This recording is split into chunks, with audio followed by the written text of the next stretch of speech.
ये वो पर्सनैलिटीज हैं जो स्टेट लेवल पर या नेशनल लेवल पर बड़ी इंपॉर्टेंट है और जिनसे क्वेश्चन पूछा जा सकता है ना, प्रिलिमिनरी में और मेंस में। और एक खास ट्रेंड पेपर का ये देखने मिला है, दो टाइप के या दो फील्ड के लोगों से क्वेश्चन बहुत ज़्यादा पूछे जाते हैं। Number 1 is poets and number 2 are political figures.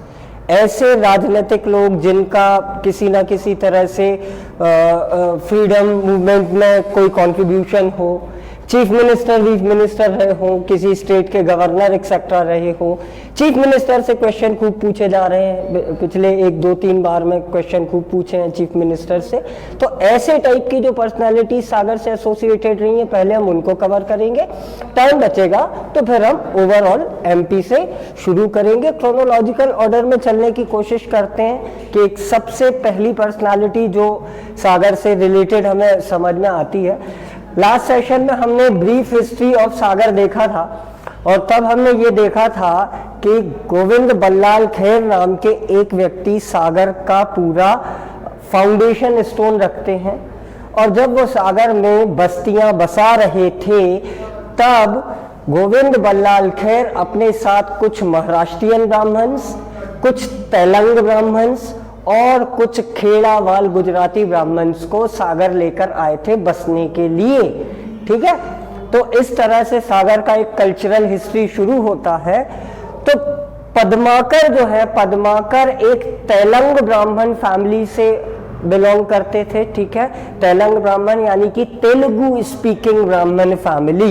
इनके 4 फादर्स कभी सागर में आकर बस गए थे। ठीक है, पद्माकर का जन्म सागर में ही हो रहा है लगभग 1753 में। भट्ट घाट उसको कहते हैं, ये जो आज का चक्रा घाट वगैरह उसके आसपास चक्रा घाट आप जाइएगा तो पद्माकर की मूर्ति भी वहां पर सिचुएटेड है। ठीक है, और पद्माकर के बारे में काम की एक और बात जो आप याद रखेंगे वो ये है, कोर्ट पोएट थे पद्माकर। 3 अलग अलग रियासतों में अलग अलग टाइम पर रहे हैं, जयपुर के महाराजा, सतारा के महाराजा और ग्वालियर के सिंधियास। ठीक है, कार्तिक का क्वेश्चन था कोर्ट पोएट क्या होते हैं। कुछ दरबारी कवि हुआ करते थे पहले, राजे रजवाड़े अपने साथ कुछ दरबारी कवि रखा करते थे। क्यों रखा करते थे तो इसका रीजन बड़ा फुलिश टाइप का है। राजाओं को अपनी तारीफ सुनने का बड़ा शौक हुआ करता था। ठीक है, अपनी तारीफ सुनने का बड़ा शौक हुआ करता था। इस चक्कर में ये ऐसे 2-4 पोएट रखा करते थे जो बढ़िया पोएटिकली राजाओं की तारीफ करते थे और इस तरह के लिटरेचर को आप दरबारी काव्य भी कहते हो। ठीक है, दरबारी लिटरेचर। और इसी के लिए एक टर्म और यूज किया जाता है जो आप बोर्ड पर देख पा रहे होंगे, विरुदावली। ठीक है, विरुदावली। ये विरुदावली टर्म जो है ये ऐसे ही चमचागिरी में जो लिटरेचर लिखा जाता था, ऑफ कोर्स चमचागिरी है, राजा ने कभी हथौड़ी से मेंढक ना मारा हो, लेकिन पोएट्री में ये ऐसा बताएंगे कि राजा जी से वीर कोई ना भूतो ना भविष्यति टाइप। ऐसा नहीं है, मैं ये नहीं कह रहा कि हमारे यहाँ के सारे रूलर्स वीर नहीं थे, बहुत सारे थे, लेकिन बहुत ज्यादा अतिशयोक्ति करके ये लोग बताते थे। दूसरी एक इंपॉर्टेंट बात आप यहाँ पर समझ लें, एक टर्म यहाँ पर लिखा हुआ है रीतिकालीन पोएट। रीतिकालीन क्या होता है तो रीतिकालीन इज समथिंग मिडिएवल एज। ठीक है, मिडिएवल एरा जो था वो रीतिकालीन एरा था और उसको रीतिकालीन इसलिए कहते हैं क्योंकि एक सैड टाइप ऑफ लिटरेचर हुआ करता है। एक डेफिनेट उसकी रीति, एक डेफिनेट प्रोसेस होती थी चीजों को लिखने की, इसलिए उस पर्टिकुलर टाइम के लिटरेचर को रीतिकालीन काव्य कहते हैं। इनका एक बड़ा ट्रेंड होता है रीतिकालीन काव्य का, बहुत ज्यादा प्रेमिकाओं की सुंदरता, मौसम की सुंदरता और राजाओं की तारीफ में, प्रशस्ति में लिखे जाने वाले काव्य जो है वो रीतिकालीन काव्य कहलाते हैं। ठीक है, इनकी कुछ इंपॉर्टेंट पुस्तकें हैं, कई बार इनकी पुस्तकों से क्वेश्चन पूछा गया है, आगे भी पूछा जा सकता है। तो कोई 9 प्रमुख इनकी पुस्तकें हैं। एक है हिम्मत बहादुर विरुदावली। हिम्मत बहादुर नाम के कोई राजा होंगे, इनकी चमचागिरी में पद्माकर साहब ने लिखी होगी, बदले में मिली होंगी सोने की मुद्राएं। ठीक है, नेक्स्ट इज पद्माभरण। एक आलीजय प्रकाश नाम की एक किताब आती है, ऐसा बोला जाता है कि ये सिंधिया किंग्स के लिए इन्होंने लिखी थी। देन प्रबोध पचासा नाम की एक बुक है। देन राम रसायन नाम की एक इंपॉर्टेंट किताब इनकी है। प्रताप बहादुर विरुदावली नाम की एक बुक है, अगेन ये भी किसी की तारीफ में लिखी होगी, प्रताप बहादुर उनका नाम रहा होगा। Then Ganga Lahari, Yamuna Lahari and lastly Jai Singh बहादुर विरुदावली। ठीक है, ये कुछ इंपॉर्टेंट फैक्ट है। इसके अलावा एडिशनली आप 2-3 बातें और पद्माकर से रिलेटेड चाहे तो लिख सकते हैं। इनकी जो लैंग्वेज थी, दो Padmakar was born in Sagar but he didn't wrote primarily in Bundeli. ध्यान रखिएगा, बुंदेलखंड में इनका जन्म जरूर हो रहा है, लेकिन इनका जो काम है, इनका जो लिटरेचर है, वो लार्जली बुंदेली में नहीं होगा। The language he used was bridge भाषा। ठीक है, ब्रिज भाषा में ये लार्जली लिखा करते थे। हालांकि बहुत प्योर लैंग्वेज उस टाइम पर नहीं हुआ करती थी, तो थोड़ा बहुत अवधि का भी इसमें मिल जाएगा, थोड़ी थोड़ी हो सकता है आपको बुंदेली भी मिल जाए, बट लार्जली वो ब्रिज भाषा में लिखा करते थे। ठीक है, क्लियर है ये बात। और जो इनकी राइटिंग स्टाइल थी उसको भी आप जरूर लिख लें। इनकी राइटिंग स्टाइल थी कवित्व और दूसरी थी सवैया।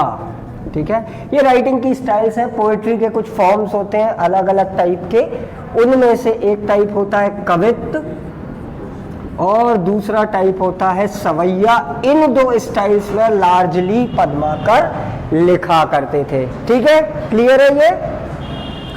आगे बढ़ गए, दूसरी प्रोमिनेंट पर्सनैलिटी देखें सागर से रिलेटेड। दूसरा नाम आप नोट करें, पंडित कामता प्रसाद गुरु। पंडित कामता प्रसाद गुरु नाम के एक सज्जन थे जिनका जन्म सागर में हुआ था, और एक किसी वजह से ये एक बड़ी इंपॉर्टेंट पर्सनालिटी हो जाते हैं, क्योंकि पंडित कामता प्रसाद गुरु के लिए हिंदी का पाणिनि कहा जाता है। किसी को पता है पाणिनि कौन थे? संस्कृत व्याकरण पाणिनि ने लिखी थी। तो यदि पंडित कामता प्रसाद गुरु को हिंदी का पाणिनि कहा जा रहा है, तो आप ही मुझे बताओ इनका कंट्रीब्यूशन क्या होगा जिसके लिए हम इन्हें याद रखेंगे। हिंदी की पहली प्रमाणिक व्याकरण, पहली ऑथेंटिक ग्रामर लिखी थी पंडित कामता प्रसाद गुरु ने। ये इनका सबसे बड़ा कंट्रीब्यूशन है और इसलिए ये बड़े इंपॉर्टेंट फिगर हो जाते हैं। ठीक है, हिंदी के पाणिनि रोट हिंदी व्याकरण इन 1919। ठीक है, मॉन्टेग्यू चैम्सफोर्ड रिफॉर्म इस साल आ रहा था, उसी साल से आप याद रख लीजिएगा। इन्होंने ये हिंदी व्याकरण तैयार की थी। दो इंपॉर्टेंट लोग थे जिनके कहने पर इनने हिंदी व्याकरण तैयार की थी। एक का नाम था महावीर प्रसाद द्विवेदी, हिंदी के बड़े आलोचक माने जाते हैं महावीर प्रसाद जी, और दूसरे थे Madhav Rao Sapre. And I am absolutely sure कि माधव राव सप्रे का नाम आज आपने क्लास में सुन लिया था। क्या था माधव राव सप्रे से रिलेटेड, क्या फैक्ट आज आपने पढ़ा था? भोपाल में कुछ सिचुएटेड है माधव राव सप्रे के नाम पर पेपर म्यूजियम, न्यूज़पेपर का म्यूजियम। तो उन माधव राव सप्रे और महावीर प्रसाद द्विवेदी के कहने पर कामता प्रसाद गुरु हिंदी का पहला व्याकरण लिखते हैं। तो इनका सागर से कनेक्शन क्या था? ही वॉज बोर्न इन सागर। ठीक है, ही वॉज बोर्न इन सागर। ज्यादा ईयर वियर याद रखने की आवश्यकता वैसे है नहीं है, फिर भी आप चाहें तो लिख सकते हैं। 1875 से 1947 इतना इनका जीवन काल रहा है। मुझे लगता नहीं कि इनके जीवन से क्वेश्चन पूछेंगे। इनसे क्वेश्चन यदि पूछा जाएगा तो इस फैक्ट पर क्वेश्चन पूछा जा सकता है, क्योंकि ये एक बड़ा डिस्टिंक्ट फैक्ट है, नेशनल लेवल या नेशनल इंपॉर्टेंस का एक फैक्ट है। ठीक है, एक बड़ी प्रोमिनेंट मैगजीन थी जिससे पंडित जी एसोसिएटेड थे। उस मैगजीन का नाम था सरस्वती। ठीक है, काफी रेप्यूटेटेड मैगजीन थी, इससे अभी भी आती है। हाँ, वाणी पब्लिकेशन की ये मैगजीन है, हिंदी की काफ़ी रेपुटेटेड मैगजीन्स में से एक है, उसके ये एडिटर रहे हैं, संपादक रहे हैं, ठीक है। फाउंडर नहीं है, ध्यान रखना, फाउंडर नहीं है ये। फाउंडर वो सज्जन थे जिनका नाम मैंने थोड़ी देर पहले लिया था, महावीर प्रसाद द्विवेदी, ठीक है। महावीर प्रसाद द्विवेदी इस मैगजीन के फाउंडर थे। बस इस मैगजीन का नाम आप याद रख लें, मैक्सिमम से मैक्सिमम यही इन पर पूछा जा सकता है, ठीक है। नेक्स्ट आते हैं, दूसरी पर्सनालिटी पढ़ते हैं, उनका नाम था मिस्टर जहूर बख्श। जहूर बख्श प्राइमरीली एक कहानीकार थे, ठीक है, प्राइमरीली एक कहानीकार थे। इनका जन्म भी सागर में हो रहा है। ये इंग्लिश मीडियम वाले बच्चों हिंदी पढ़ पा रहे हो ना, कोई दिक्कत तो नहीं है देवनागरी पढ़ने में, ठीक है, क्योंकि हिंदी का भी एक पेपर आपको होगा मेंस में, है ना, तो हिंदी लिखनी पढ़नी आनी चाहिए और खूब अंग्रेजी सीख लो, बहुत अच्छी बात है। यदि डीसी एमपी में बनना है तो हिंदी भी सीख लो, थोड़ी थोड़ी बुंदेली भी सीख लो, है ना, नहीं तो आएंगे लोग आपके पास शिकायत लेके, साहब ऐसा होगा, और साहब को समझ नहीं आ रहा कैसा होगा, ठीक है। तो आपको लोकल भाषाएं या लोकल बोलियां भी थोड़ी थोड़ी आनी चाहिए। ये प्राइमरीली एक कहानीकार थे, कई इनने पुस्तकें लिखी, अप्रॉक्स 80 पब्लिश्ड बुक्स हैं इनकी, ठीक है, अप्रॉक्स 80 इनकी पब्लिश्ड बुक्स थी, और जितनी पब्लिश्ड थी उससे कहीं ज्यादा इनकी बुक्स अनपब्लिश्ड थी। और एक दंगा हुआ था जिसमें इनकी पर्सनल लाइब्रेरी दंगाइयों ने जला दी थी, ठीक है। एक दंगा हुआ था, मेरे ख्याल से 1956 के आसपास हुआ होगा, हिंदू मुस्लिम दंगा था, जिसमें लगभग 1-1.5 लाख किताबें जल के राख हो गई थी, ठीक है, जो कि एक बड़ा नुकसान था पर्सनल लेवल पर जहूर बख्श साहब का, और इसलिए इनका बहुत सारा वर्क अनपब्लिश्ड रह गया। इनका नाम हो सकता है आपसे पूछ लिया जाए कि जहूर बख्श का संबंध किस चीज से था, और दूसरा इनसे पूछा जा सकता है कि किस आर्ट फॉर्म में ये लिखते थे या किस लिटरेरी फॉर्म में लिखते थे, ठीक है। तो ये कहानीकार थे, मेजरली कहानियां लिखा करते थे। ऑलराइट, अच्छा, एक तीसरी इंपॉर्टेंट सागर की पर्सनालिटी हो जाती है, उनका नाम था doctor Hari Singh Gaur. I am sure कि उनके बारे में बहुत ज़्यादा बताने की आप सभी को आवश्यकता नहीं है, उनके बारे में खोज कर खूब पढ़ते जाइएगा, क्योंकि इंटरव्यू में, मीन्स में, प्री में, तीनों जगह उनसे क्वेश्चन पूछा जा सकता है, क्योंकि उनने यूनिवर्सिटी बनाई थी, सागर यूनिवर्सिटी बनाई थी, जो एमपी की ओल्डेस्ट यूनिवर्सिटी थी, इंडिया की 18th ओल्डेस्ट यूनिवर्सिटी थी, और दुनिया की ऐसी पहली यूनिवर्सिटी थी जो किसी ने अपने प्राइवेट असेट्स को डोनेट करके बनवाया था। ऐसा दूसरा एग्जाम्पल आपको दुनिया में नहीं मिलेगा। तो डॉक्टर गौर ने जब यूनिवर्सिटी बना दी तो इनने कर दिया एक पेंडोरा बॉक्स ओपन, भानुमति का पिटारा जैसा ओपन हो गया, क्योंकि सागर में बन गई यूनिवर्सिटी, और अब यूनिवर्सिटी में आने लग गए देश और दुनिया के बड़े बड़े लोग, ठीक है। अब वो लोग यदि 1 महीने को भी सागर में आकर रह जाएंगे तो यानी कि उनका कनेक्शन सागर से और एमपी से हो गया, है ना, वो हमें सब पढ़ना पड़ जाएगा, ठीक है। तो ऐसे ही एक बहुत प्रकांड विद्वान टाइप के व्यक्ति को डॉक्टर हरि सिंह गौर लेकर आए थे सागर। उनका नाम था आचार्य नंद दुलारे वाजपेयी, नंद दुलारे वाजपेयी। और आचार्य नंद दुलारे वाजपेयी पे एमपीपीएससी क्वेश्चन पूछ चुका है। आई रियली डोंट रिमेम्बर किस ईयर में पूछा था, लेकिन उनने पूछ लिया था। तो नंद दुलारे वाजपेयी के बारे में आप पहला फैक्ट जो याद रखेंगे, एक तो ये हिंदी के प्रसिद्ध छायावादी और प्रगतिवादी आलोचक थे।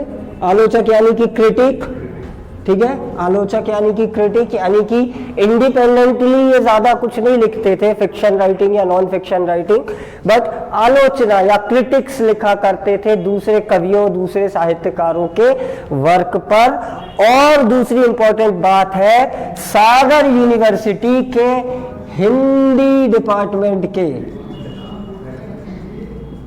प्रथम अध्यक्ष थे। यही क्वेश्चन पूछा गया था एमपीपीएससी में, सागर यूनिवर्सिटी के हिंदी डिपार्टमेंट के फाउंडर हेड का नाम बताइए। वो थे आचार्य नंद दुलारे वाजपेयी। तो बेसिकली आचार्य जी का डायरेक्ट कनेक्शन सागर से नहीं था, इनका जन्म वगैरह तो उत्तर प्रदेश के उन्नाव में हो रहा है, लेकिन डॉक्टर गौर के इनविटेशन पर आप सागर आ जाते हैं और आकर सागर यूनिवर्सिटी के हिंदी डिपार्टमेंट को अपनी सर्विसेज देते हैं। उसके बाद इनका ट्रांसफर हो जाता है विक्रम यूनिवर्सिटी उज्जैन में। ये फैक्ट आप चाहे तो लिख लें, विक्रम यूनिवर्सिटी उज्जैन में ये हिंदी डिपार्टमेंट के एचओडी रहते हैं, विभाग अध्यक्ष यानी एचओडी, ठीक है, विभाग अध्यक्ष यानी एचओडी। लेकिन हिंदी डिपार्टमेंट बोलना मुझे ही अच्छा नहीं लगता है ना, क्योंकि हिंदी की बात कर रहे हैं और अंग्रेजी में करें तो ये थोड़ा सा ज्यादती होगी हिंदी के साथ में, इसलिए मैं उसको हिंदी विभाग लिख रहा हूँ, हिंदी डिपार्टमेंट नहीं, ठीक है। और जब इनकी डेथ हुई थी तब ये विक्रम यूनिवर्सिटी के वाइस चांसलर थे, ठीक है। He was serving as the vice chancellor, कुलपति of Vikram university Ujjain when he died, ठीक है। अरे हाँ, आप पंडित कामता प्रसाद गुरु के उसमें एक फैक्ट और लिख लीजिए, ही वाज एसोसिएटेड टू नगरी प्रचारिणी समिति।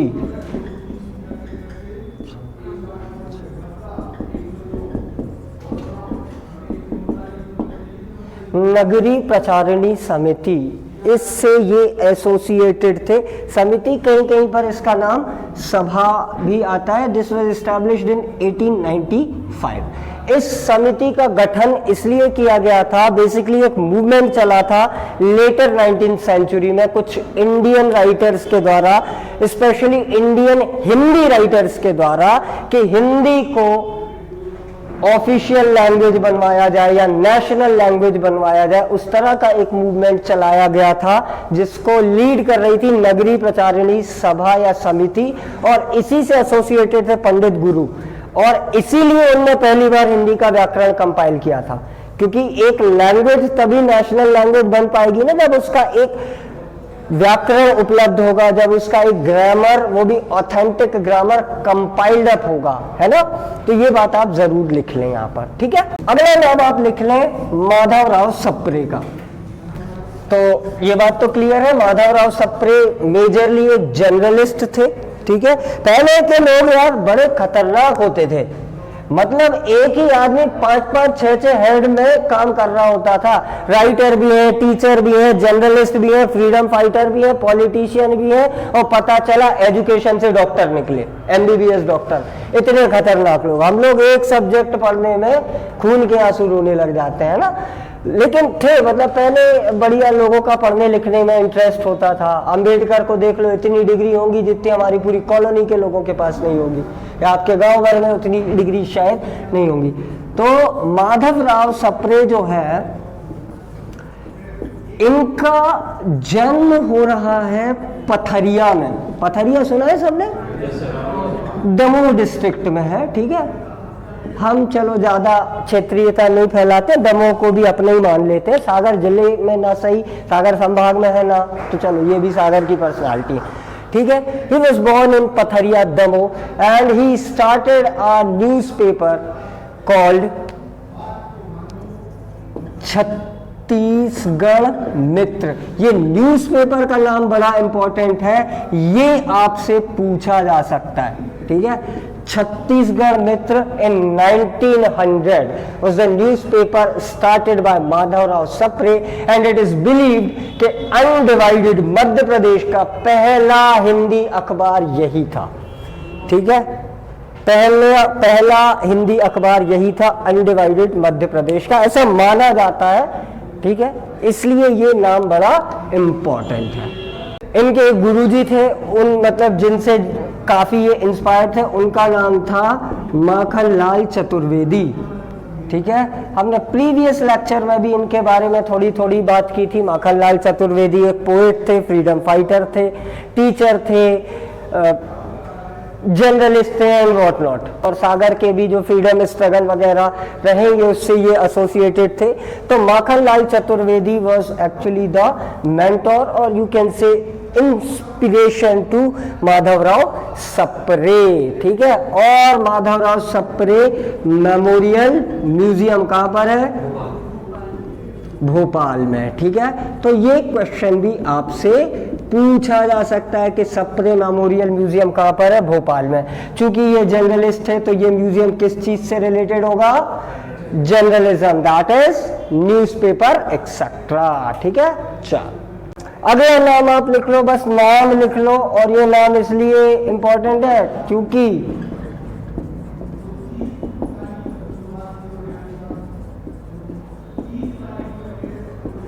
इन सज्जन को मिल गया था एक बड़ा अवार्ड जिसका नाम है पद्मश्री, ठीक है। पद्मश्री अवार्ड इनको मिला था 1992 में, ठीक है। एमपी में कम लोगों को मिलता है पद्मश्री वगैरह, है ना। अभी रिसेंटली मिले कुछ पद्मश्री एमपी वालों में, ताई को मिला है। कौन सी ताई, सुमित्रा ताई, ठीक है।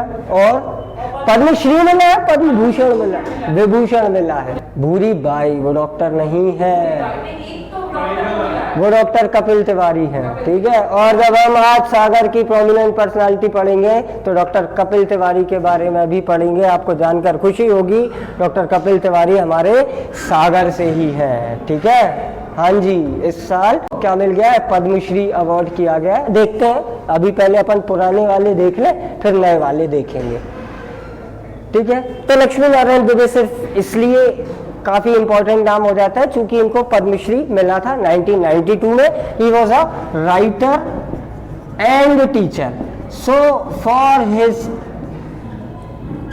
contribution in field of writing and teaching he was awarded Padma Shri award in 1992। Padmashri आप जानते हो चौथा सर्वोच्च सिविलियन अवार्ड है, चौथा सर्वोच्च नागरिक सम्मान है। भारत रत्न टॉप मोस्ट होता है, फिर पद्म विभूषण, फिर भूषण, फिर पद्मश्री, तो फोर्थ हाईएस्ट सिविलियन ऑनर है, इसलिए काफी इंपॉर्टेंट हो जाता है।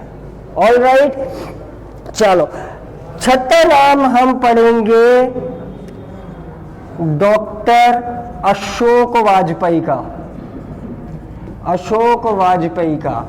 एंड इस व्यक्ति ने single handedly, literally single handedly Bhopal को इंडिया का कल्चरल कैपिटल में कन्वर्ट कर दिया, single handedly. This man is an IAS officer plus writer plus critic plus an art patron। हाँ भाई साहब, ऐसे ही खतरनाक लोग उत्पन्न करे हैं सागर में। हालांकि इनका जन्म सागर में नहीं हो रहा है, बट ये अपने अर्ली डेज में ही सागर में आकर रहने लग गए थे। लाल स्कूल से इन्होंने शुरुआती शिक्षा प्राप्त करी, फिर हरिसिंगर यूनिवर्सिटी में पढ़ने लग गए, उसके बाद IAS वाईएएस हो गए। और अर्जुन सिंह जब चीफ मिनिस्टर बनते हैं, ठीक है, अर्जुन सिंह, तब अशोक वाजपेयी बन जाते हैं एमपी के कल्चरल सेक्रेटरी। एमपी के कल्चरल सेक्रेटरी, ये टाइम रहा होगा 1980s का, ठीक है, 1980s का। और आप देखिए जितने इंपॉर्टेंट इंस्टीट्यूशंस आपने पढ़े होंगे एमपी के, राहुल सर ने जो भी आपको पढ़ाए होंगे सब 80s के ही आसपास बन रहे होंगे, सब नहीं लेकिन लार्जली। और वो बनवाने का क्रेडिट जाता है मिस्टर अशोक वाजपेयी को, ठीक है। मिस्टर अशोक वाजपेयी को उस चीज का क्रेडिट, भारत भवन इन्होंने बनवाया था, एमपी की जो एकेडमी है साहित्य एकेडमी वो इन्होंने बनवाई थी, वगैरह वगैरह, ऐसे खूब सारे। और आज आपने 6 क्या पढ़ी थी यूनिवर्सिटीज में, सृजन पीठ, 6 सृजन पीठ पढ़ी थी। कौन कौन सी नाम बताओगे सारे? मुक्तिबोध सृजन पीठ, निराला, प्रेमचंद वगैरह वगैरह, ये सारी सृजन पीठ जो बनवा रहे हैं वो अशोक जी वाजपेयी ही बनवा रहे हैं, ठीक है। तो समझ लो आपके इनका कंट्रीब्यूशन कितना ज्यादा होगा, ठीक है, कितना ज्यादा होगा, ठीक है। इनको साहित्य अकेडमी प्राइज भी मिला था। साहित्य अकेडमी सबसे रेपुटेटेड प्राइज माना जाता है लिटरेचर के कॉन्टेक्स्ट में, ठीक है, लिटरेचर में। तो इनको साहित्य अकेडमी जो मिला था,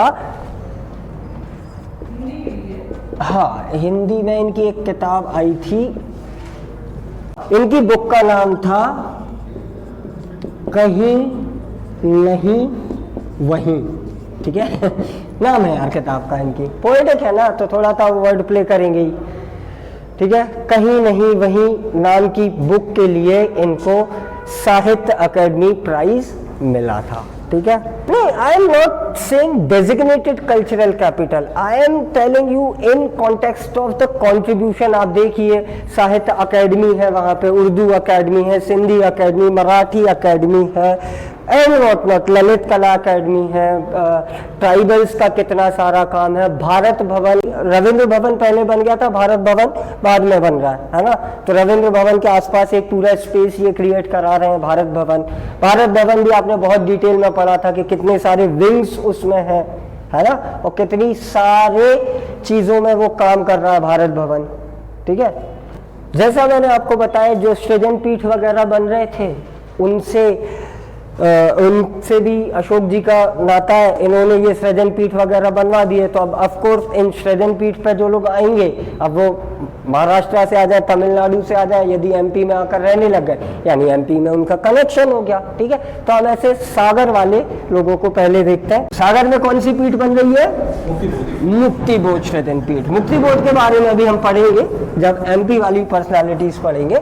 मुक्ति बोध सृजन पीठ सागर में बन रही है, और उस मुक्ति बोध सृजन पीठ का पहला प्रेसिडेंट बनाकर अशोक वाजपेयी भेजते हैं एक बहुत ही खतरनाक आदमी को। उनका नाम था हरिशंकर परसाई। किसी ने नाम सुना है इन सज्जन का? क्या थे ये? व्यंग्यकार थे, ठीक है, व्यंग्यकार थे सटायरिस्ट, ठीक है, व्यंग्यकार। देखिए एक तो होता है ह्यूमर, कॉमेडी, और एक होता है व्यंग। व्यंग थोड़ी अलग विधा है, कॉमिकली आप कोई बहुत गहरी बात कह जाते हो, ठीक है, दैट इज व्यंग। वो बड़े खतरनाक आदमी थे, मतलब गवर्नमेंट के बारे में, लोगों के बारे में कुछ भी लिख देते थे। कभी इनकी कहानियां पढ़िएगा, मजा आ जाएगा आप लोगों को पढ़कर, ठीक है। तो ये सागर से इसलिए एसोसिएटेड है because he was first chairperson of Mukti Bodh Srijan Peeth, and this man is known as the pioneer of satire in Hindi. ये आदमी इस्टेब्लिश करने वाला है satire as a form of writing in Hindi, ठीक है। बड़े इंपॉर्टेंट फिगर ये हो जाते हैं। हिंदी में व्यंग को विधा के रूप में स्थापित करने वाले ये सज्जन हैं, ठीक है। कई सारी इनकी किताबें हैं, आड़े टेढ़े टाइप के नाम जब आपको मिलेंगे। जीप पर सवार इल्लियां इनकी नहीं है, शरद जोशी की है। इनकी कहानियों के नाम है भूत के पांव उल्टे, ठीक है। यदि आपसे क्वेश्चन में ऐसी आड़ी टेढ़ी टाइप की कहानी या किताब का नाम पूछ, चतुरता गणतंत्र है, रानी नागफनी की कहानी है,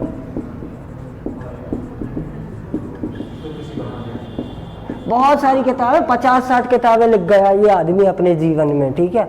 तो कितनी याद कर लोगे, पागल हो जाओगे याद करते करते, ठीक है। इनका जो जन्म है हरिशंकर जी का, वो आप यहीं लिख लें। He was born in Hoshangabad, ठीक है, होशंगाबाद में इनका जन्म रहा।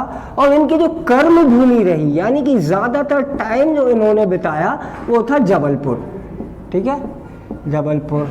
वर्क प्लेस लिख सकते हो आप, यूजुअली ये वहीं रहा करते थे, ठीक है। लेकिन सागर कुछ टाइम रहे, लेकिन सागर के लोग इनको ज़्यादा पसंद नहीं आए, तो 1-1.5 महीने में ये यहाँ से निकल कर चलेगा, बाद में कोई और आ जाता है। 2 बातें आप इनकी खूब अच्छे से याद रखिएगा जिससे क्वेश्चन आ सकता है। 1982 में परसाई जी को मिल गया था साहित्य अकेडमी प्राइज, ठीक है, साहित्य अकेडमी प्राइज इनको 1982 में मिला था इनकी बुक के लिए।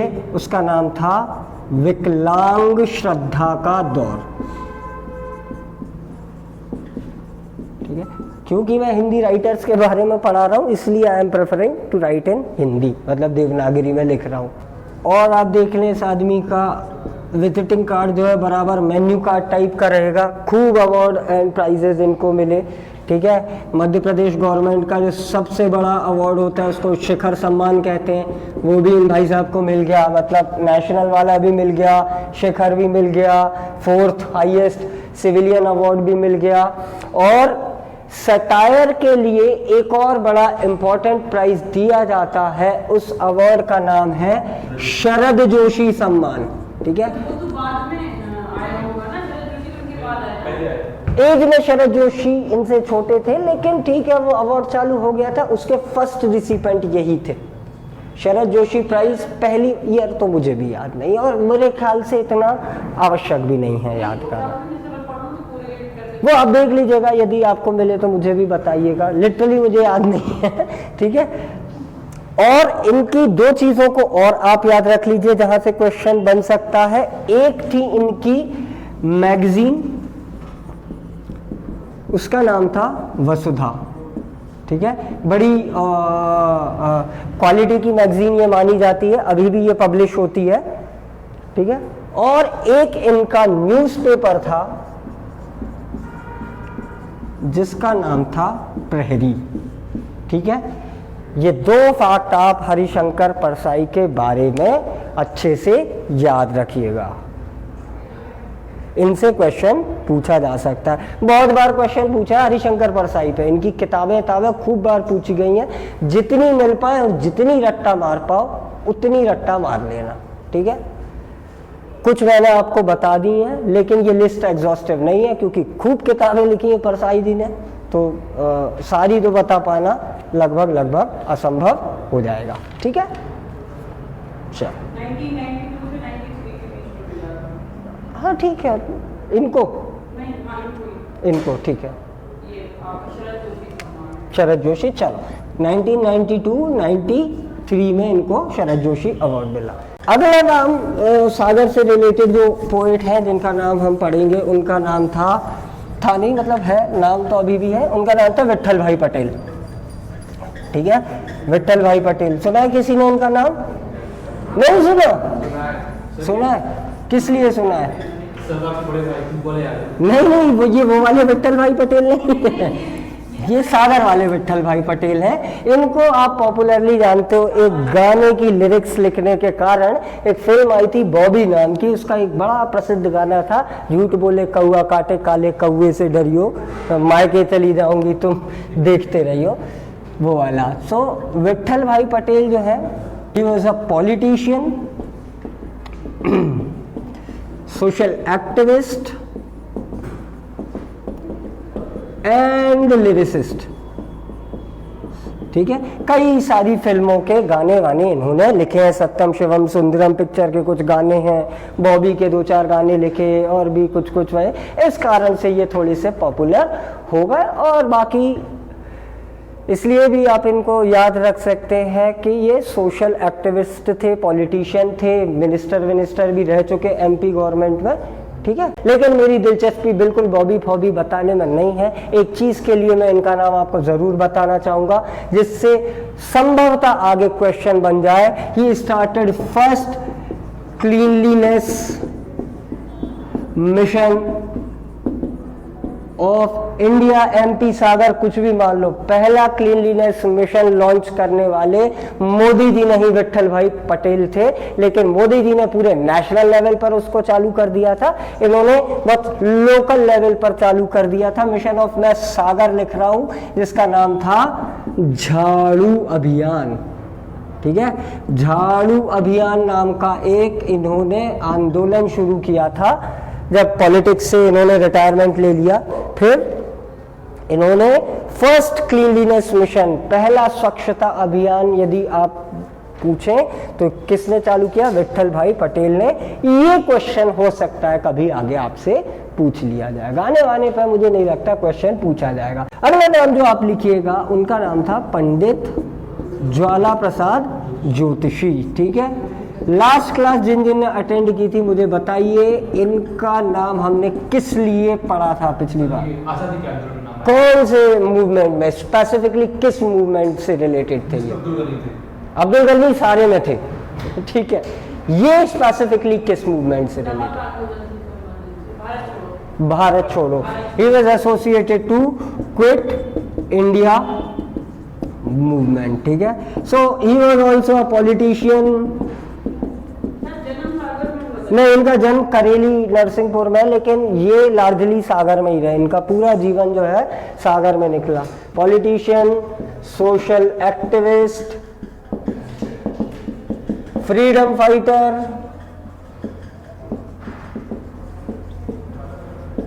Teacher, writer and finally journalist, ठीक है। इतना सब कुछ ये अकेले आदमी थे, ठीक है। इतना सारा काम पंडित जी अकेले निपटा देते थे। इनका प्रोमिनेंस है, he was the leader of quit India movement in Sagar. Sagar और सागर के आसपास कई लीडर्स रहे होंगे, इकलौते ये नहीं थे, लेकिन इनका नाम प्रोमिनेंस से आता है क्योंकि इनने एक बड़ी धमाकेदार स्पीच दी थी। सागर में एक जगह है तीन बत्ती नाम की, सबने देखी है ना। तीन बत्ती पे ऊपर तरफ आप देखिएगा एक सरस्वती वाचनालय करके एक फेमस सी जगह है, तो उधर सरस्वती वाचनालय के आसपास उन्होंने बढ़िया सी एक शानदार सी स्पीच दी थी, क्योंकि पोएट थे, बढ़िया लैंग्वेज पर कमांड फमांड इनकी अच्छी थी। उसके बाद जो है बढ़िया क्विट इंडिया मूवमेंट जो था वो अपने फुल स्विंग पर सागर में आ गया था, ठीक है। तो यदि सागर की हिस्ट्री आप पढ़ोगे तो इनका नाम आएगा, ठीक है। क्विट इंडिया मूवमेंट के लीडर थे ये, कहाँ पर, सागर में। राइटर वाइटर भी थे। किताबें भी लिखवा दूं क्या इनकी? किताबें, मुझे लगता नहीं कि इनकी बुक पर क्वेश्चन आएगा, क्योंकि यदि इन पर क्वेश्चन आता भी है तो राइटर से ज्यादा इनके फ्रीडम फाइटर वाले उस पर ज्यादा आने के चांसेस हैं, ठीक है। चलो 11वां नाम और आप लिख लें, उनका नाम था त्रिलोचन शास्त्री। अगेन इनका जन्म सागर में नहीं हो रहा है, लेकिन ये लगभग 12 साल सागर की मुक्ति बोध सृजन पीठ के अध्यक्ष बनकर रहते हैं, ठीक है। लगभग 12 साल ये सागर में मुक्ति बोध सृजन पीठ के अध्यक्ष बनकर रहते हैं। बड़े पोएट थे, इनको भी 1982 में साहित्य अकेडमी मिला था, ठीक है। एक बात जान लो, साहित्य अकेडमी प्राइज जो होता है वो कई सारी लैंग्वेज में दिया जाता है, ठीक है। अलग अलग लैंग्वेजेस में हर साल दिया जाता है। और इंडियन लेवल पर आप देखें, नेशनल लेवल पर देखें तो लिटरेचर का सबसे बड़ा अवार्ड ये माना जाता है। ये मिल गया मतलब आप अच्छे पोएट हो गए, भले कितना भी कचरा आप लिखते रहो, ठीक है। चलो, तो 1982 में इनको साहित्य अकेडमी प्राइज मिला था। He was associated to what? Mukti Bodh Srijan पीठ, सृजन पीठ साहित्य अकेडमी। इनके संग्रह का नाम था ताप के ताए दिन, ताप के ताए दिन, ये इनके संग्रह का नाम था। एक किसी पर्टिकुलर एंथोलॉजी पर, एक किसी संकलन पर साहित्य अकेडमी प्राइज मिलता है, ठीक है। ओवरऑल कंट्रीब्यूशन पर ये नहीं होता है, ठीक है। एक किसी पर्टिकुलर किताब के वजह से आपको साहित्य अकेडमी प्राइज मिल जाता है। तो जिस बुक के लिए इनको साहित्य अकेडमी मिला था उसका नाम था ताप के ताए दिन, ठीक है। और खूब सारी इनके वो है। इनको भी मध्य प्रदेश का एक बड़ा रेप्यूटेटेड प्राइज है जिसका नाम है मैथिली शरण गुप्त अवार्ड। नहीं यार, ये हमारा नहीं है, ये यूपी का है, ये इनको मिला है। और एक शलाका सम्मान एमपी गवर्नमेंट देती थी, वो इनको मिला था, ठीक है। ये 2-3 प्राइज इनको खास तौर पर मिले थे, जो आप याद रख लीजिए। आखिरी एक बड़ा नाम हम लिख लेते हैं सागर से रिलेटेड। डीपी मिश्रा और रविशंकर शुक्ल का नाम हम पिछले सेशन में कर चुके थे, इसलिए मैं फिर से उनको बताने के मूड में नहीं हूं, ताकि हम अपना द्वारका प्रसाद मिश्रा और रविशंकर शुक्ला दोनों मध्य प्रदेश के मुख्यमंत्री रहे हैं और इनके कनेक्शन सागर से रहे हैं। रविशंकर शुक्ल का तो जन्म ही सागर में हो रहा है, और डीपी मिश्रा जो है वो हरि सिंह गौर यूनिवर्सिटी के वाइस चांसलर रहे, और फिर वाइस चांसलर के बाद वो मुख्यमंत्री बन जाते हैं, ठीक है। ऐसा गोटी फिट करते हैं कि सीधे सागर से चार्टर पकड़ के वो पहुंचते हैं भोपाल। हाँ जी, हाँ जी, ठीक है। सत्य करवा के फिर से हाँ अरे पूरा एक वो हाई लेवल पॉलिटिक्स थी पूरा, मतलब वेब सीरीज बनाई जा सकती डीपी मिश्रा की लाइफ पर, इतनी खतरनाक उस आदमी की लाइफ रही है। हाँ, और इसीलिए उनको एमपी का चाणक्य बोला जाता था। चलो आखिरी नाम जो हम आज देखते हैं सागर से जिनका संबंध रहा है, उनका नाम था आचार्य रजनीश जी, ओशो, आचार्य रजनीश। ठीक है, एक सीरीज आई थी नेटफ्लिक्स की कुछ रोज पहले, आचार्य रजनीश के लाइफ पर बेस्ड थी, देखी है किसी ने? क्या बैड बैड कंट्री ऐसा कुछ नाम था उसका, नहीं बैड बैड कंट्री नाम से 4 एपिसोड थे उस सीरीज में। काफी विवादित व्यक्ति थे ये, है ना, मतलब इनकी पॉपुलैरिटी ही जो है वो विवादों से रही है। कुछ लोग इनको 20वीं सदी का महानतम दार्शनिक मानते हैं, the greatest philosopher ever produced in the 20th century. कुछ लोग इनको एक जस्ट विवादित लस्टफुल कैरेक्टर मानते हैं, अपने अपने व्यू हैं, ये डिफरेंस ऑफ ओपिनियन है। लेकिन मैं बस आपको यही नसीहत दूंगा, किसी के बारे में कोई भी राय मत बनाइए, या तो पहले ठीक ठाक इनके बारे में पढ़ लीजिए, उसके बाद खूब गाली दीजिए, कोई दिक्कत नहीं, अभिव्यक्ति की स्वतंत्रता है 191 में, है ना। तो इनका जन्म जो है वो हुआ है गाडरवारा में, ठीक है, ये नरसिंहपुर जिले में है, जिला नरसिंहपुर लगता है ना इसमें, है ना, ठीक है, नरसिंहपुर जिले में।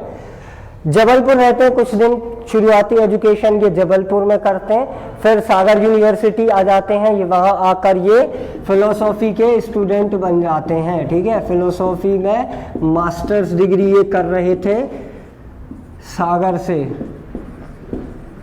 ठीक है। फिर बटालियन नाम की एक जगह है मकरोनिया में, उसके पास में एक पेड़ है, पेड़ के नीचे ये बैठे थे और इनको एकदम हो गई बोधिसत्व की प्राप्ति, ज्ञान इनको मिल गया। हो सकता है मेंटोस खा लियो, दिमाग की बत्ती जल गई और इनको एकदम से ज्ञान की प्राप्ति हो गई। इसलिए भी आप सभी से निवेदन है, पेड़ फॉरेस्ट ये सब बचाते रहिए, ताकि हम लोगों को पेड़ के नीचे ज्ञान की प्राप्तियां होती रहे। बुद्ध को भी पेड़ के नीचे हुई थी, महावीर को भी पेड़ के नीचे हुई थी, इनको भी पेड़ के नीचे। और यदि पेपर आपके लगातार मेहनत करने के बावजूद नहीं निकल रहे हैं तो टेबल कुर्सी छोड़कर पेड़ों के नीचे पढ़ना शुरू कर दीजिए, शायद एक रोज आपको भी ब्रह्म ज्ञान मिल जाए और MPPSC क्लियर हो जाए जल्दी से, है ना। हाँ ये भी पॉसिबल है, ओशो बन जाओ, है ना, बढ़िया। तो ओशो जो है बड़े विवादित आदमी थे, इनने एक अपना पूरा कल्ट शुरू किया था जिसका नाम था ओशो धारा। ठीक है, ओशो धारा। पूना में ये अपना आश्रम बनाते हैं और बड़ी खतरनाक टाइप की इनकी फिलॉसफी रहती है। और एक टाइम तो स्थिति ये हो जाती है कि the then government was scared of Osho, literally it was scared of Osho. Indira Gandhi को लगा कि ये आदमी तो एक रोज हमारी कुर्सी के लिए खतरा बन सकता है, फिर ओशो को भगाया गया। इस आदमी का पूरा जीवन इसी पे बेस्ड रहा। जबलपुर पढ़ने गया, वहां से भगा दिया, फिर वो तो सागर वालों ने थोड़ी इज्जत दी कि सागर वालों ने इनका, हाँ बहुत फॉलोअर है इनके। आश्रम ये बनाते हैं पुणे में, ठीक है, अभी भी सिचुएटेड है, रजनीश आश्रम के नाम से वहां पर ये है अभी भी।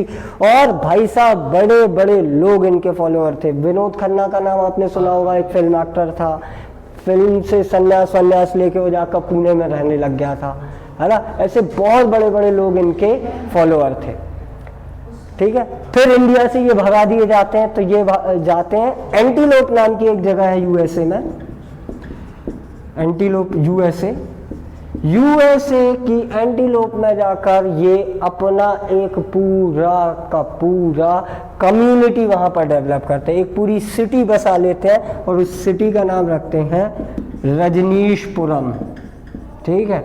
अब विदेशी फॉलोअर इनके खूब बनने लगे, डॉक्टर, इंजीनियर, पॉलिटिशियन, ये वो सब फलाना ढिमकाना, पूरा एक स्टेट जैसा इन्होंने अपना बसा लिया। बिजली भी वहीं बना रहे हैं, गाड़ी वाड़ी भी बना रहे हैं, उस छोटी सी जगह में हेलीपैड भी है, एक्सेट्रा एक्सेट्रा। कितनी सारी तो इस आदमी के पास रोल्स रॉयस थी। तो यूएस गवर्नमेंट को भी लगने लगा कि ये आदमी तो एक दिन यूएसए का प्रेसिडेंट भी बन सकता है। तो लेकिन यूएस वालों ने इसको भगाया नहीं, क्या करा, स्लो पॉइजन दे दिया। ऐसी एलिज्ड थ्योरी है, इस पर कितना भरोसा करें ये हम कह नहीं सकते, ठीक है।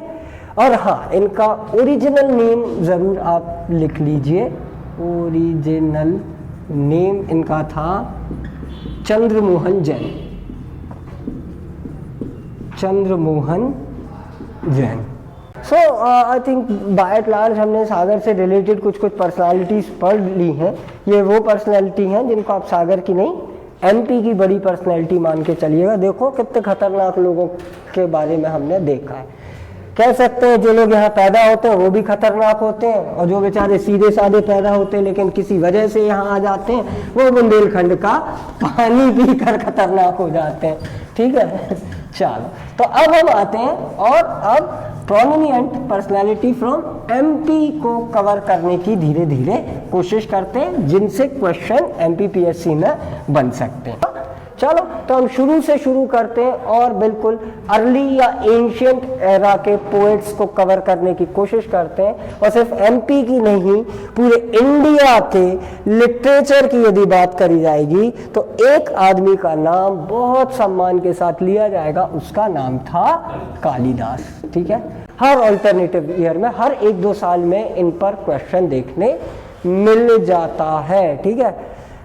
कालिदास कब पैदा हुए थे, इसको लेकर तो बड़ी कंट्रोवर्सी है, ठीक है, बड़ी कंट्रोवर्सी है। फिर भी एक जो लार्जली एक्सेप्टेड थ्योरी है उसके according he was one of the 9 gems of Chandragupta two, ठीक है, चंद्रगुप्त टू, दैट इज, इसको विक्रमादित्य भी कहते हैं, विक्रमादित्य, ठीक है। चंद्रगुप्त विक्रमादित्य नाम भी इसका कहीं कहीं पर मिलता है। मौर्यन डायनेस्टी से कंफ्यूज मत कीजिएगा, ये गुप्त डायनेस्टी बाद में शुरू हुई थी, ठीक है। जो गुप्त एरा है, गुप्त एरा को हम गोल्डन एरा ऑफ इंडिया भी बोलते हैं, ठीक है। Gupta era is known as the golden era. उसकी एक बड़ी वजह है कि जो पूरा गुप्त रेन आप देखेंगे उसमें art, culture, literature, science, mathematics, astronomy, हर फील्ड में बहुत ज़्यादा काम हुआ है। जितने भी एंशिएंट इंडियन बड़े बड़े लोगों के नाम आप देखोगे, वराहमिहिर, आर्यभट्ट, ये सारे लोग लार्जली गुप्त एरा के या गुप्त एरा के आसपास रहे होंगे, है ना। मेडिसिन में भी हमारा काफ़ी योगदान रहा है ना, चरक वरक ये सारे लोग रहे। तो ऐसे बहुत सारे बड़े फिगर्स गुप्त एरा में मिलेंगे। उन्हीं में से एक फिगर थे कालिदास, ठीक है। कालिदास 9 जेम्स ऑफ विक्रमादित्य इनको माना जाता है। इनके टोटल 7 राइटअप्स हैं जिनको हमें याद रखना है, ठीक है। टोटल 7 राइटअप्स हैं। हम 3 कैटेगरी में उनको क्लासिफाई कर देते हैं क्योंकि तीनों से क्वेश्चन पूछा जा सकता है। 2 थी इनकी एपिक पोयम या पोम्स आप कह सकते हो, महाकाव्य, ठीक है। 2 थे महाकाव्य, पहला है कुमार संभव और दूसरा है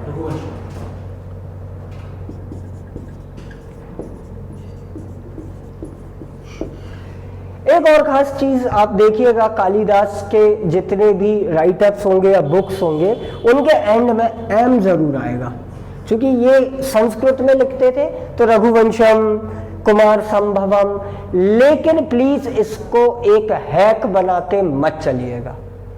आई रिपीट, इस एम टर्म के लास्ट से हैक मत मान के चलिएगा।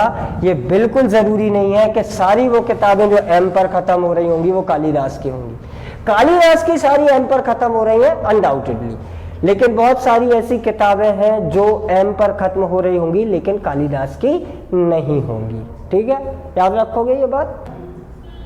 3 इनके इंपॉर्टेंट प्लेज हैं। प्ले यानी कि वही जो अपन करते रहते हैं, ठीक है, नाटक। 3 नाटक। प्ले ना लिख के इसको लिखो आप drama. There is a mild difference between drama and play. जब वो स्टेज पे हो रहा होता है तो उसको प्ले बोलते हैं, जब किताब में या टेक्स्ट में लिखा होता है तो उसको ड्रामा बोलते हैं, ठीक है। इतना सा अंतर है बस। ड्रामा लिखा जाता है, प्ले नहीं लिखा जाता। प्ले तो प्ले किया जाएगा ना, खेला जाएगा, स्टेज पर होगा। तो 3 इनके फेमस ड्रामास हैं। इन 3 ड्रामास की वजह से इस आदमी को शेक्सपियर ऑफ इंडिया कहा जाता है, ठीक है। हालांकि मुझे इस चीज पर बड़ा गुस्सा आता है। मेरा मानना यह है कि शेक्सपियर को कालिदास ऑफ यूरोप कहना चाहिए, क्योंकि कालिदास तो पहले पैदा हुआ है, शेक्सपियर तो आजकल हो गए। तो इनके 3 फेमस प्ले के नाम पर आते हैं हम। पहला है विक्रम उर्वशीयम, ठीक है। विक्रम उर्वशीयम नाम का एक प्ले है। विक्रम नाम के एक महाप्रतापी राजा हुए। ये राजा इतने खतरनाक थे कि इंद्र को लगा कि ये आदमी तो हमारी गद्दी अक्वायर कर सकता, इतना पॉपुलर है। तो उसका ध्यान भंग करने इंद्र डेपुटेशन पे अपनी एक खूबसूरत सी अप्सरा भेजता है जिसका नाम था उर्वशी, और उस उर्वशी के प्रेम में राजा विक्रम पागल हो जाते हैं, और इस पागलपन पे कालिदास पूरा एक नाटक लिख देते हैं जिसका नाम था विक्रम उर्वशीयम, ठीक है। कुल मिलाकर इतना जान लीजिए, कालिदास की बुक्स तो पूछी ही जा सकती है। कई बार एग्जाम में ये भी पूछा कि किस बुक में क्या है। हाँ, कुमार संभवम जो है ये बेसिकली शंकर पार्वती की लव स्टोरी है। शंकर पार्वती की लव स्टोरी है, और शंकर जी के बड़े बेटे का नाम बता सकते हैं लोग, कार्तिक, ठीक है। कार्तिकेय जो थे उनके बर्थ की कहानी है, ठीक है। ये 3 चीजों पर इसका पूरा प्लॉट बेस्ड है कुमार संभवम पे। रघुवंशम जो है, रघु किसको बोलते हैं, रघुवंश है ना, राम रघुवंशी कहलाते हैं। तो ये राम जी की कहानी है ना, राम सीता की कहानी एक्सेट्रा। विक्रम उर्वशी आप समझ ही गए, विक्रम और उर्वशी की कहानी है। सेकंड है मालविका अग्निमित्रम।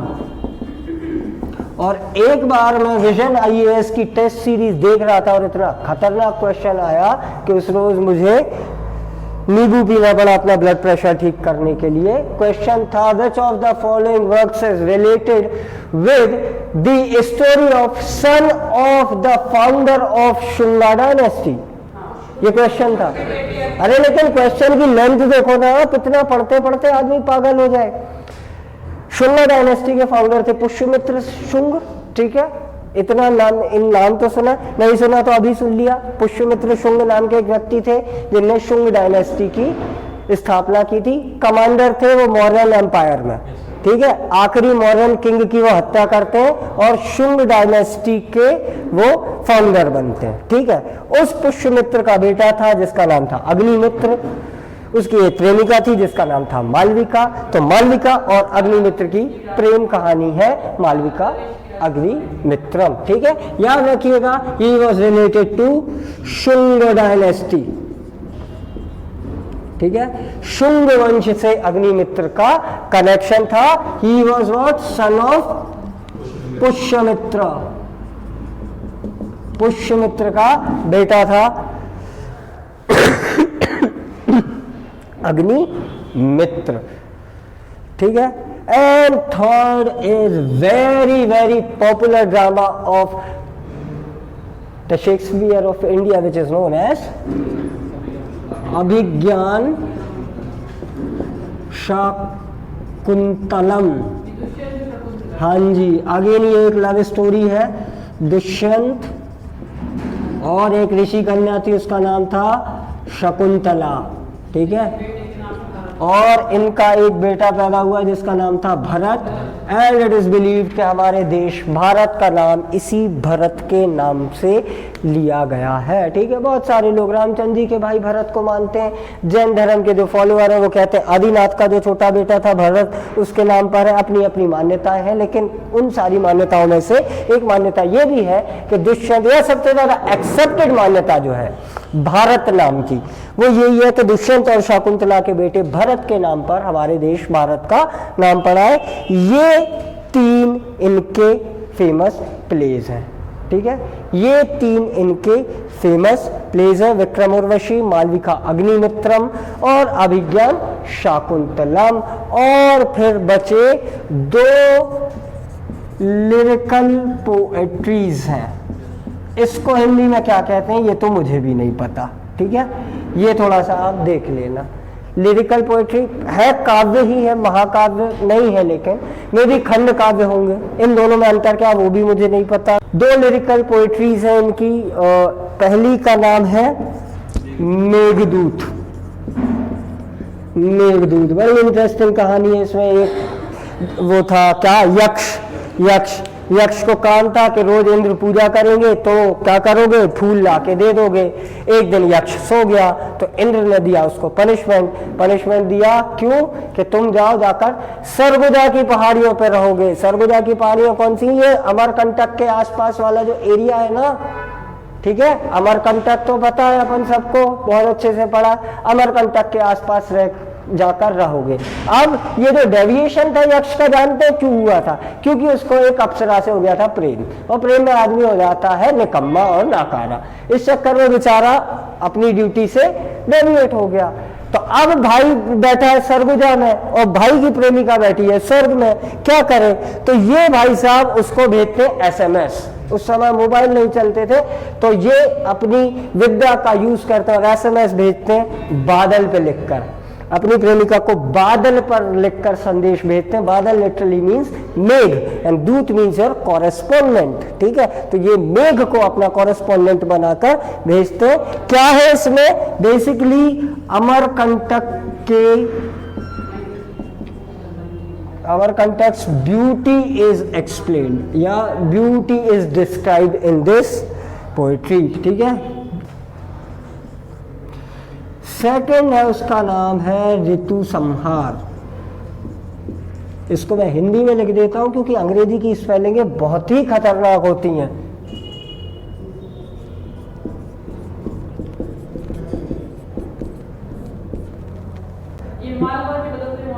हाँ, ये पूरा जो क्लाइमेटिक वो है या वेदर चेंज है उसको, और मालवा जो एरिया था, मालवा की सीनिक ब्यूटी आप कह सकते हो, मालवा की क्लाइमेट जो है उसके बारे में ये पूरा डिस्क्रिप्शन है। किसी एक बड़े आदमी ने मालवा को दुनिया की बेस्ट वेदर कहा था, कौन? फाहियान, ठीक है, फाहियान। तो प्लीज कंफ्यूज मत हो जाइएगा। कालिदास भी एक ऑप्शन में होगा, तो गलती से कालिदास टिक मत लगा देना ये मान करके कालिदास तो मालवा में हुआ है, ठीक है। अच्छा, अब कालिदास से एक बात और याद रखिएगा, कालिदास से रिलेटेड कोई भी एक्टिविटी होंगी तो वो ज्यादातर हो रही होंगी उज्जैन के आसपास, ठीक है, उज्जैन के आसपास, क्योंकि वही एरिया था, वही कैपिटल हुआ करती थी, है ना। इसीलिए यदि कालिदास अकेडमी होगी तो कहाँ पर होगी? उज्जैन में। कालिदास के नाम पर कोई समारोह हो रहा होगा तो कहाँ पर होगा? उज्जैन में, ठीक है। चलो, हम बस 3 लोगों के बारे में और पढ़ लेते हैं ताकि एंशिएंट टाइम की पूरी फिगर हमारे कंप्लीट हो जाए। मिडिएवल का एक फिगर हम पढ़ चुके हैं, 2 और रहेंगे और फिर मॉडर्न वाले कुछ देखते हैं। नेक्स्ट आप नाम जो लिखेंगे, जो एंशिएंट इंडिया का प्रोमिनेंट पोएट है, उसका नाम था राजा भर्तृहरि, ठीक है, राजा भर्तृहरि। रुक जाओ, मैं स्पेलिंग लिख देता हूँ, बिल्कुल तनाव मत लो स्पेलिंग को लेकर। अरे कवि होने के लिए थोड़ा प्रेम भाव होना तो जरूरी है, इसमें कोई डाउट ही नहीं है। वो किसने कहा है? किसी ने तो बोला था, सोक्रेट्स ने बोला था, the touch of love everyone becomes a poet. तो क्या चीज? अच्छा, वो जॉर्डन वाले कॉन्सेप्ट पे आ गया, दिल टूटेगा तब संगीत निकलेगा, ऐसा बेरोजगार बनने के लिए। अब यार फिर शादी में जरूर गाना देखो इंस्पायर होने के लिए। अच्छा, उसका दिल टूटता है तो IAS बन जाता है ना। राजा भर्तृहरि, इनके 3 मेजर वर्क्स हैं, उसको याद रखने की बहुत अच्छी सी ट्रिक है SVN, ठीक है। SVN नाम की एक यूनिवर्सिटी है ना हमारा, स्वामी विवेकानंद, उस SVN से आप इनके 3 कामों को याद रख सकते हैं। पहला है श्रृंगार शतक, दूसरा है वैराग्य शतक, और तीसरा है नीति शतक, ठीक है। श्रृंगार शतक, नीति शतक, वैराग्य शतक, SVN, ठीक है। ये 3 इनके प्रोमिनेंट वर्क है, ठीक है। थोड़ा सा कुछ इनके बारे में हम डेटा देख लेते हैं जहां से क्वेश्चन बन सकता है। So he was king of Ujjain, ठीक है, that is how he is connected to Madhya Pradesh, and he was brother of Vikramaditya, ठीक है, विक्रमादित्य के भाई थे ये, ठीक है। तो मतलब विक्रमादित्य का कॉन्टेम्परेरी हो गए दो बड़े कवि, कौन कौन से, एक कालिदास और दूसरे राजा भर्तृहरि। राजा क्यों, क्योंकि ही वाज किंग ऑफ उज्जैन, ठीक है। तो प्रेम में पढ़ के ये पहले श्रृंगार शतक लिखते हैं, प्रेम में इनका दिल टूटता है तो भाई फिर वैराग्य शतक लिख देते हैं, बताते हैं कि देखो नीति से चलो एक्सेट्रा जो भी है। And actually he became an ascetic, ये अपना राजपाट छोड़ छाड़ के जाकर तपस्वी बन जाते हैं, ठीक है, तपस्वी बन जाते हैं। इसलिए भर्तृहरि की केव्स भी बहुत फेमस है, ठीक है। तो हो सकता है आपसे क्वेश्चन भर्तृहरि के वर्क पर ना पूछे, लेकिन भर्तृहरि की केव्स पर पूछ ले।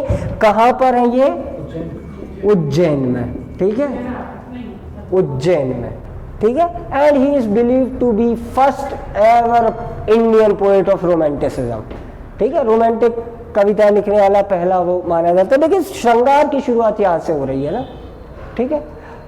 शतक क्या होता है, शतक होता है एक इस तरह का वर्क जिसमें लगभग 100 वर्सेस होते हैं, ठीक है। 100 कपलेट्स जिसमें होंगे वो कहलाता है शतक। एक बड़ा सा महाकाव्य होगा, ठीक है, पूरा एक बुक होगी जिसमें पोइट्री होगी, है ना, वो थी। इसके अलावा भी उनकी खूब सारी किताबें हैं, सूत्र मीमांसा, वेदांता सूत्र वगैरह वगैरह, लिख लो यार, सारे लिख लो, ठीक है। इनके जल्दी जल्दी लिखेंगे, ठीक है, हमारे साथ साथ आप लिखते चलिएगा।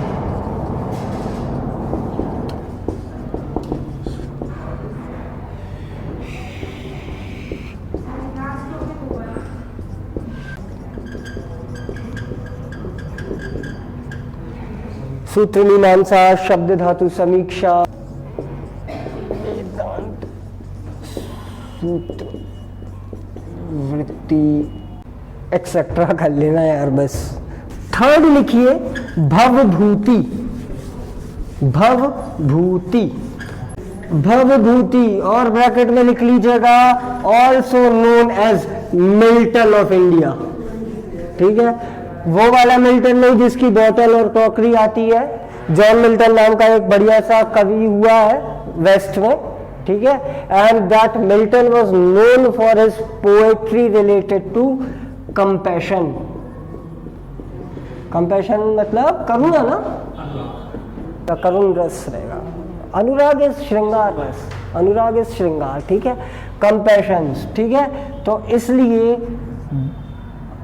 Bhavabhuti because of his works related to compassion known as Milton of India, ठीक है। यदि ये आपसे पूछा जाए तो आप बता पाओगे कि क्यों मिल्टन कहलाते हैं ये, क्योंकि इनकी पोइट्री में कंपैशन एक मेजर एलिमेंट हुआ करता था। कंपैशन करुणा, ठीक है, करुण रस, ये इनका एक मेजर वो हुआ करता था, ठीक है।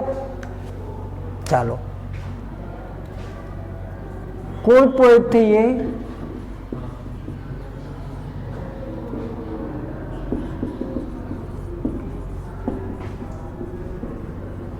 कन्नौज के राजा के, ठीक है, कन्नौज के किंग के कोर्ट पोएट थे जिसका नाम था यशोवर्मन, ठीक है, यशोवर्मन।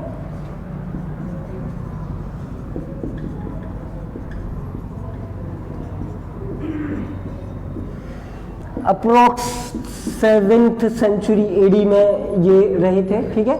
मतलब यशोवर्मन के बारे में हमें पता है ये 7th एडी के आसपास रहे थे, तो अब उसके कोर्ट पोएट हैं तो लगभग उसी के पास रहे होंगे। एग्जैक्ट ईयर, क्योंकि ये इतने पुराने लोग हैं ना कि कंट्रोवर्शियल रहता है इनका जन्म वगैरह, ठीक है। रियल नाम इनका था श्रीकांत। एमपी आजकल ये भी ऐसे घटिया टाइप के क्वेश्चन खूब पूछने लग गई है, ओरिजिनल नाम वाम पूछने लग जाती है कवियों के, शायरों के, फलाने शायर का ओरिजिनल नाम, ठीक है। तो लिख लीजिए इनका ओरिजिनल नाम था श्रीकांत। बोर्न एक पदमपुर नाम की जगह है जो कि शायद एमपी में थी भी नहीं, लेकिन इनकी जो अर्ली एजुकेशन है, अर्ली एजुकेशन इनकी ग्वालियर के आसपास होती है, ठीक है, near Gwalior. That is how Bhavabhuti is related to Gwalior. And there is another fact in which Bhabhuti will be associated with our history of MP या would be somehow related to MP. पहले हम इनके वर्क्स देख लेते हैं. एक इनका सबसे प्रोमिनेंट वर्क है जिससे पीएससी में तो क्या यूपीएससी पर भी क्वेश्चन आ जाता है, उसका नाम था उत्तर रामचरित्र. उत्तर रामचरित्र आता है और एक ऑप्शन में गोस्वामी तुलसीदास भी होता है और लोग आंख बंद करके तुलसीदास पर गोला लगा देते हैं कि साहब रामचरित्र तो तुलसी ने लिखी है, लेकिन तुलसी की लिखी है रामचरित्र मानस. ठीक है, रामचरित्र मानस इनकी है उत्तर रामचरित्र. क्लियर है ये किस चीज से रिलेटेड होगी, नाम ही बता रहा है, श्री राम के चरित्र का ये पूरा वर्णन करती होगी. लेकिन इसके बारे में एक डिस्टिंक्ट फैक्ट मैं आपको बता दूं. This is believe to be first ever Sanskrit play, not in general. Sanskrit play तो कालिदास कई सालों पहले लिख गया था इनके, विद सैड एंडिंग. ठीक है, विद सैड एंडिंग. पहला ऐसा संस्कृत प्ले ये माना जाता है उत्तर रामचरित्र जिसका एंड सैड था, हैप्पी एंडिंग नहीं थी जिसमें. ठीक है, उसके पहले तक जितने भी प्ले होते थे and they lived happily ever after, इस टाइप की एंड हो जाती थी, है ना, क्योंकि वो शादियों पे खत्म कर देते होंगे, प्रेम हुआ शादी हो गई, उसके बाद का नहीं बताते होंगे. अगली इनकी बुक का नाम है महावीर चरित्र. महावीर से कंफ्यूज मत होइएगा, ये जैन वाले महावीर बिल्कुल नहीं है. महावीर हनुमान अगेन बिल्कुल नहीं है. यहाँ महावीर का मतलब है अगेन श्री राम. ठीक है, तो ये राम पर ही बेस्ड है. एंड थर्डली तीसरा एक इंपॉर्टेंट नाम आता है, उस बुक का नाम है मालती माधव.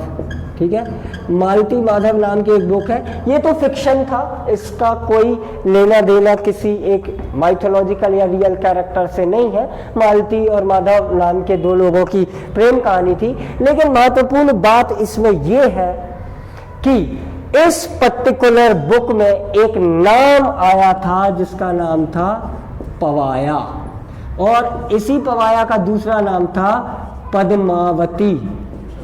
ये दोनों नाम एंशिएंट नाम थे ग्वालियर के. तो ये क्वेश्चन पूछा जा सकता है कि ग्वालियर के एंशिएंट नामों का डिस्क्रिप्शन या मेंशन किन बुक्स में मिलता है, तो दैट इज मालती माधव. और क्या क्या पुराने नाम थे, पवाया या पद्मावती, ये दोनों ग्वालियर के एंशिएंट नाम थे. तो आज के इस पूरे टॉपिक का हम इस पूरे सेशन का आखिरी प्रोमिनेंट फिगर देखते हैं. उनका नाम था बाणभट्ट.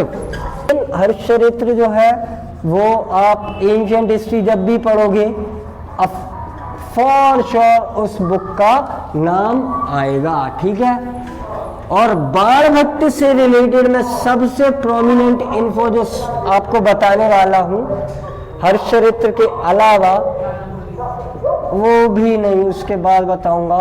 एक बाण सागर बांध है, किस नदी पर है ये, सोन नदी पर. कहां पर है सोन नदी, ठीक है, शहडोल में. ठीक है, सोन नदी पर शहडोल में. ये जो बाण है ना, ये यही वाला बाण है. इन्हीं बाणभट्ट के नाम पर उसका नाम बाण सागर डैम रखा गया है. This could be a probable question, ये पूछा जा सकता है. बाणभट्ट अगेन इनका जन्म बिहार के आसपास कहीं बताया जा रहा है, लेकिन ये कॉन्ट्रोवर्शियल है क्योंकि एमपी वाले जो है वो ये मानते हैं कि इनका जन्म सीधी के पास हुआ था. ठीक है, सीधी डिस्ट्रिक्ट ऑफ एमपी में, सोन नदी के किनारे. सीधी से जाती है क्या सोन नदी, है ना, तो सोन नदी के किनारे सीधी डिस्ट्रिक्ट में इनका जन्म हुआ था. ये एक बात इनसे रिलेटेड महत्वपूर्ण है. ठीक है, इनकी दो फेमस किताबें हैं, एक का नाम है कादंबरी और दूसरी हर्षचरित्र. अब ये हर्ष कौन थे, कौन से वाले, डायनेस्टी कौन सी थी, पुष्यभूति. ठीक है, और इनकी बहन जो है वो अपने यहाँ लगभग 606 एडी के आसपास जो है टाइम माना जाता है हर्ष का, ठीक है। तो उस हर्ष के ये कोर्ट पोएट थे, कोर्ट पोएट ऑफ हर्षा थे ये, ठीक है। ये एक तो अंग्रेजी में एक एक्स्ट्रा ए लग जाता है नामों के आगे, तो हर्ष का हर्षा हो जाता है ना, ये बड़ा खतरनाक है। 606 के आसपास इनका टाइम था, ठीक है, 606 के आसपास। उनकी लाइफ पर बेस्ड है हर्ष चरित्र। हर्ष चरित्र यूपीएससी में भी एक आधी बार आया है, सीधा क्वेश्चन आया है। वो उस टाइप के आते थे क्वेश्चन पहले, ऐसे कॉलम ए और कॉलम बी, है ना, उसमें मैच करना होता था। उसमें हर्ष चरित्र और उत्तर रामचरित्र दोनों एक बार क्वेश्चन में पूछा गया था, ठीक है। तो आप एंशिएंट हिस्ट्री जब भी पढ़िएगा ये नाम फॉर श्योर आएंगे ही आएंगे, ये आप जरूर पढ़ेंगे। हर्ष का नाम पढ़ेंगे, आप पुष्यमित्र का नाम पढ़ेंगे, ठीक है, ये सब। वो तीसरी इनकी इंपॉर्टेंट किताब का नाम लिख लें, उसका नाम था चंडी शतक। चंडी शतक, चांदी नहीं है ये, ठीक है, चंडी है, चांदी मत लिखिएगा। तो ये सारी कुछ prominent personality of ancient India थे। मॉडर्न वगैरह का, मिडिएवल का हम आगे का भी देखेंगे, है ना। आज के इस सेशन में हमारी तरफ से इतना ही। Thank you so much.